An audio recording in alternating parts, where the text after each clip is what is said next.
Second part of our episode today is going to be the final steps of a poor man plot. And we started this one, I think it was 2 or 3 weeks ago. Sprayed it and talked about it.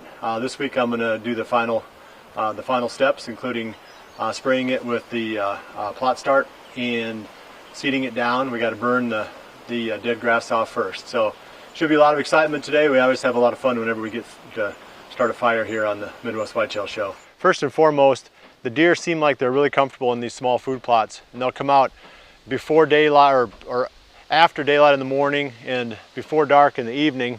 We're pretty close to bedding areas here, so this is one of the first spots that they're going to come to, either right after they get out of bed or the last spot they'll come to in the mornings before they go to bed. And these are more like social type areas in the fall, especially during the rut. The bucks will come in here and they'll be looking for does. They'll come through, they'll freshen a few scrapes. They'll walk from one end to the other. We've seen them do it dozens and dozens of times here. So that tree stand, even though it's clear on one end, I have no trouble at all predicting that if there's a nice mature buck in this area, he'll walk past that tree stand at some point here this fall. It's real accessible. We can walk down the road, pop right in, right up over the top of the hill and into the tree. And we've snuck in and out of here many times with deer in this food plot. So it sets up perfect. And this is really the heart of a lot of hunting strategies at Midwest Whitetail now. A lot of our pro staff members are going to these little small food plots, and they make great morning and evening stands. So now I'm going to take off and go down the road a short ways and go back into this poor man plot and go to work on that.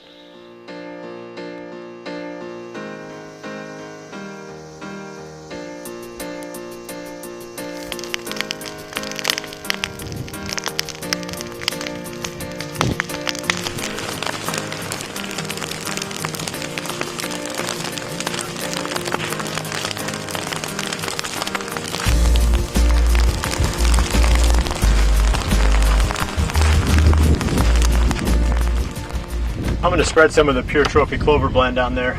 I think there's Alsite Clover, Mammoth Red, White Dutch, Ladino, and Medium Red. The nice thing about blends like this is the fact that sometimes one variety will do really well under certain conditions, maybe a little bit drier or a little bit wetter, or in one type of soil versus another. So having a blend versus just a straight single variety clover is actually kind of a low risk way of planting clover. The Pure Trophy Clover blend has done a really good job for me. We've been planting it here for years, and all the stands that we've established with this clover have done really well. The deer really like them, and they hold up for about 3 years, which is good. This bag will do 1 acre. And I'd say we've got probably between 1/2 and 3/4 of an acre back there, maybe 3/4 of an acre. And I'm going to spread the whole thing on there. The reason being, a certain amount of it is not going to make contact with the soil. Anytime you're broadcast seeding into a spot like this, where you've still got a little bit of residue on top of the soil, you're not going to get 100% germination with your seed. So overseeding by about 25% or thereabouts when you're broadcasting is a pretty good idea.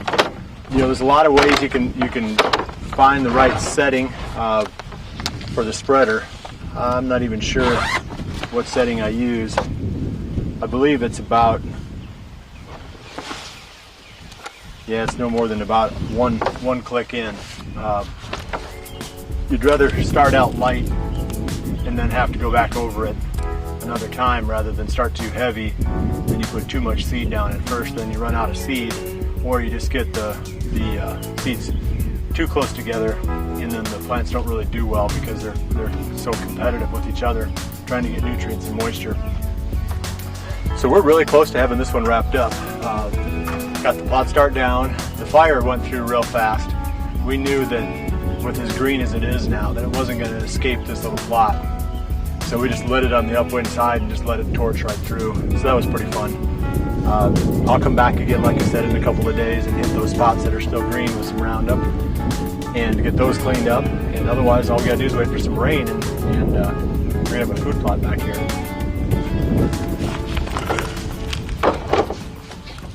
Let me talk real quick about what this spot, what type of a spot this is. There's a bunch of bedding on the back end of this ridge. And this is a commercial ag field out here. This is going to be soybeans this year. There's plenty of beans in there. It'll probably do really well. So the deer are going to come out of the bedding area through this sort of staging area plot that we're working on right now, and then out into this larger ag field. It's a perfect spot for catching them early in the evenings. I wouldn't hunt it in the mornings because you got to be too close to these large ag fields, and that doesn't work that well. I mean, all we got to have, there was a really nice 10-pointer that was showing up here during the late season, and once we get a fix on that deer age-wise, he might be a good target back in here. So that's kind of one that we've got in mind, and there's likely to be some others that will move in too. So once we get this all established and working back here, we'll throw a couple cameras up and see if we've got any mature bucks using this area.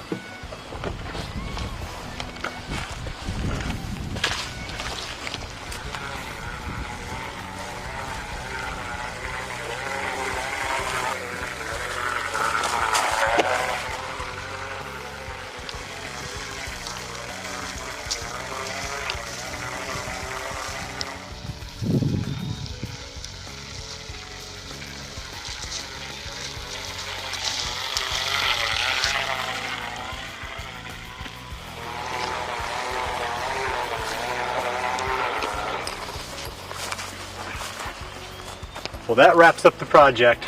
This will be a good spot to hunt.